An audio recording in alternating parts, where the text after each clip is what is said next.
એક એક ગોળ ટેકો લેવાનો છે। જો ગોળ ટેકો તમારા ઘરમાં ના હોય તો તમે મોટી ચાદર લઈ અને તેને રોલ કરી શકો છો। આ રીતે એને ઘૂંટણની નીચે મૂકવાનું છે।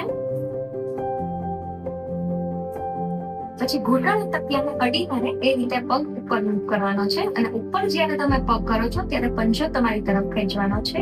થોડી વાર માટે આ પોઝિશન જાળવશું। 1 2 3 4 5। 1 2 3 4 5। 1 2 3 4 5।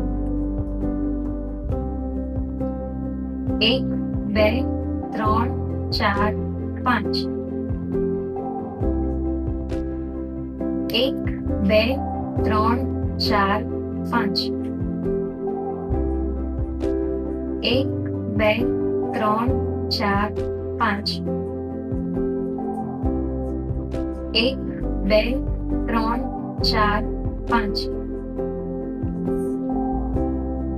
1 2 3 4 5। 1 2 3 4 5। 1 2 3 4 5।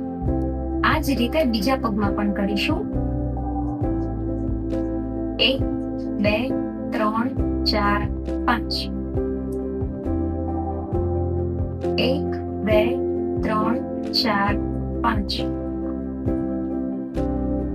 1 2 3 4 5। 1 2 3 4 5।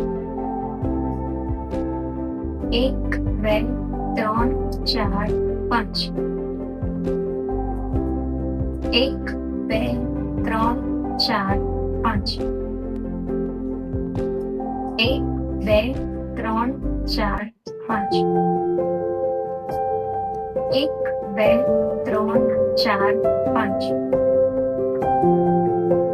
1 2 3 4 5। 1 2 3 4 5। 1 2 3 4 5।